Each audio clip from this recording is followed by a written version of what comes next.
তারা আল্লাহকেই চিনে না এখন পর্যন্ত। আল্লাহ সম্পর্কে আকীদা আল্লাহ সর্বত্র কি বিরাজমান। এরা কি মুসলিম না কাফের? কাফের। এই ধরনের আকীদা কাফেররা বিশ্বাস করতো না।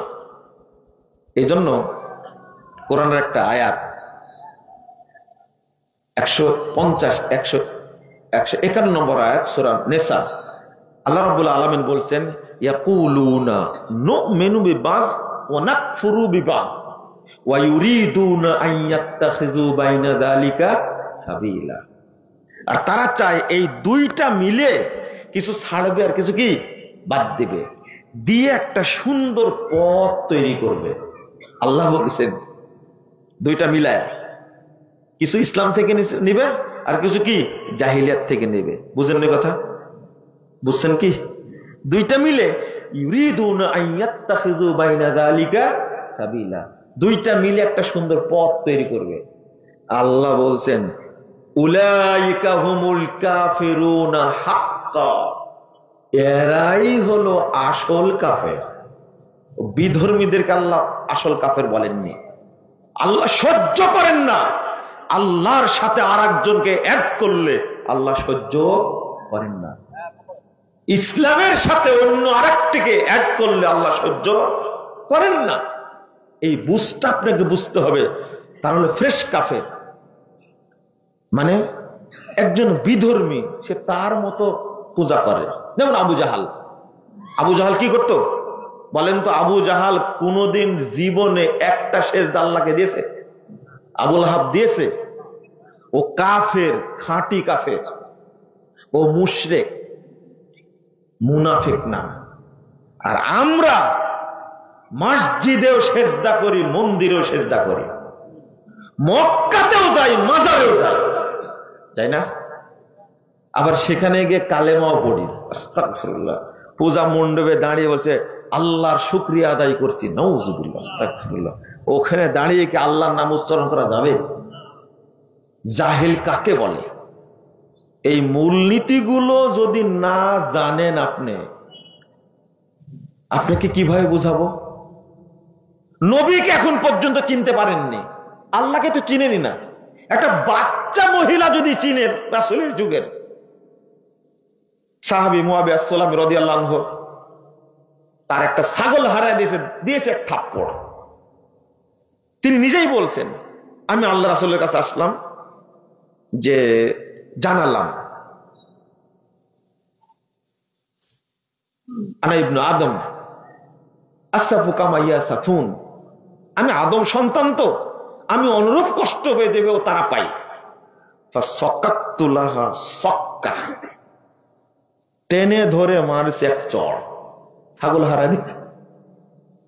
বিষয়টা আল্লাহ রাসূলকে বলাতে ফাআজ্জামা যালিকা আলাইয়া, তিনি বলছেন বিষয়টা শুনে আল্লাহ রাসূল খুব ভারী মনে করলেন।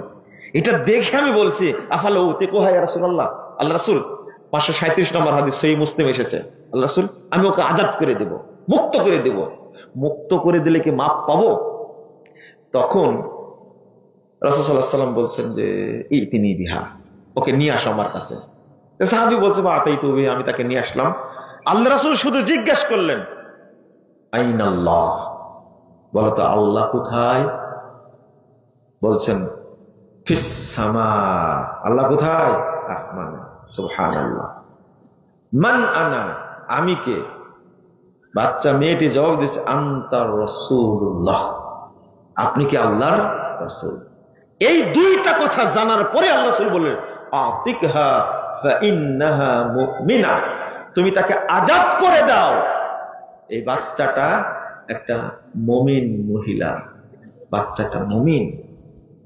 এই দুইটা বিষয় শুনেই রাসূল সাল্লাল্লাহু আলাইহি ওয়াসাল্লাম তাকে আজাদ করার কথা বললেন।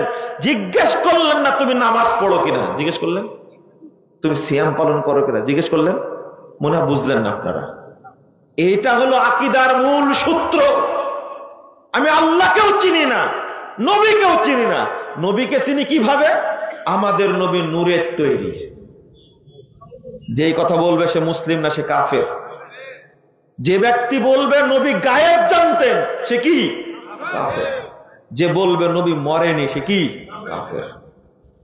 তো আপনি হাল চাষ করে কি করবেন? বুঝেননি কথা মনে হয়। নামাজ পড়ে কি করবেন? কি করবেন আমাকে বুঝান। হজ করতে গিয়ে কি করবেন? আপনি একবার হজ করে এই দাফট দেখাচ্ছেন, কিন্তু রাসূল সাল্লাল্লাহু আলাইহি ওয়াসাল্লামের চাচা দাদা আব্দুল মুত্তালিব আবু তালেব আপনার চেয়ে বেশি হজ করেছে, করেনি? বুঝেন না মনে কথা।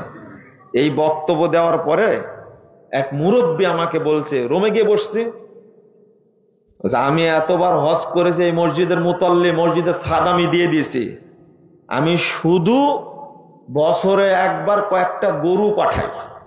কোথায় পাঠান? অরুষে। অরুষে গরু পাঠাই। আমি বললাম যে, ও বলছে তাহলে কি আমি কাফের হয়ে গেছি? কাফের না, খাঁটি কাফের আপনি। তখন বলছে যে 5-6 বার হজ করেছি, আমি খাঁটি কাফের হয়ে গেলাম। এটা যদি বুঝতেন আপনি তাহলে এই কথা বলতেন না। তাহলে বিধর্মীদেরকে আল্লাহ খাঁটি কাফের বললেন না দুইটাকে যে মিক্সচার করেছে তাকে খাঁটি কাফের বললেন? জি জি, এই জায়গায় আসেন। মিক্সচার করা যাবে না, সাবধান। ইবাদতের ক্ষেত্রে একমাত্র ইবাদত করতে হবে কার? আল্লাহ।